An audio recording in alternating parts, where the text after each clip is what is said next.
یہ کہتے ہیں کہ بعض لوگ ایسے ہیں کہ جب ہم انہیں علماء کی کچھ بات بتاتے ہیں تو وہ کہتے ہیں کہ بھئی ہر بات کا جواب قرآن و حدیث سے دو، مولویوں کی کوئی بات ہمیں نہیں ماننی۔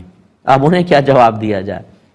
دیکھیں مسئلہ یہ ہے کہ پہلے ان سے یہ کویسچن کریں کہ تم یہ ثابت کر دو کہ ہر بات کا جواب قرآن و حدیث میں موجود ہے۔ اگر وہ ثابت کر دیں، فقیر ان کا غلام بن جائے گا۔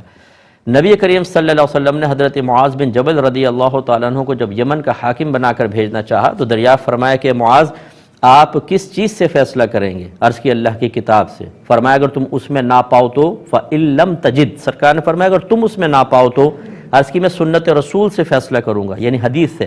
سرکار نے فرمایا اگر تم اس میں نہ پاؤ تو عرض کی کہ پھر میں اپنی رائے سے فیصلہ کروں گا۔ نبی کریم صلی اللہ علیہ وسلم خوش ہوئے اور آپ نے خوشی سے ان کے سینے پہ ہلکا سا ہاتھ مارا اور ارشاد فرمایا کہ اللہ تعالیٰ کا شکر ہے کہ اس نے رسول کے قاصد کو اس چیز کی توفیق عطا فرمائی جس سے اللہ تعالیٰ اور اس کا رسول راضی ہیں۔ اس کا مطلب ہے کہ مسائل دو تین طریقے سے ثابت ہوں گے، قرآن سے ثابت ہوں گے، حدیث سے ثابت ہوں گے اور قیاس سے ثابت ہوں گے۔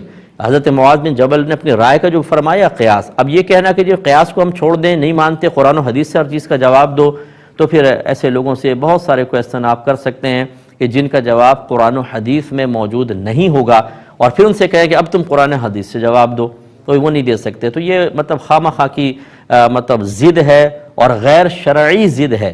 اگر ایسے ہی ہوتا کہ سب کچھ قرآن مجید میں تھا تو اللہ تعالیٰ نے کیوں فرمایا اطیعوا اللہ واطیعوا الرسول واولی الامر منکم، اللہ کی اطاعت کرو، اس کے رسول کی اطاعت کرو اور ان لوگوں کی اطاعت کرو جو تم میں حکم والے ہیں۔ ایک مستند قول کے مطابق اس سے مراد ہیں مجتہدین، فقہاء۔ تو اگر سب کچھ قرآن و حدیث میں تھا تو صرف اتنا ہوتا اطیعوا اللہ واطیعوا الرسول، اللہ کی اطاعت کرو قرآن کے ذریعے، رسول کی اطاعت کرو حدیث پر عمل کر کے، بس ختم، اس میں سب کچھ موجود۔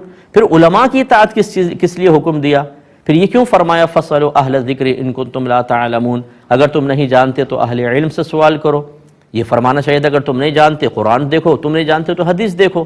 اب یہ کہہ رہے ہیں مولویوں سے نہ پوچھو، اللہ تعالیٰ فرما رہا ہے کہ مولویوں کے پاس جاؤ، علماء کے پاس جاؤ۔ اس کا مطلب ہے کہ ان کی یہ بات جو اس بات کا مطالبہ کر رہے ہیں کہ ہر چیز کا جواب قرآن سے دیں، وہ خود قرآن کے خلاف جا رہا ہے۔ تو جہالت اسی طریقے سے انسان کو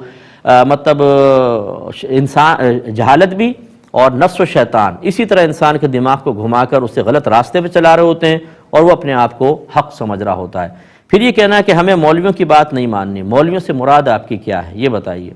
علماء، فقہاء، مفتیان کرام، تو اس کا مطلب ہے پھر آج کے دور کے نہیں، تمام مولویوں کی بات نہ مانے نا۔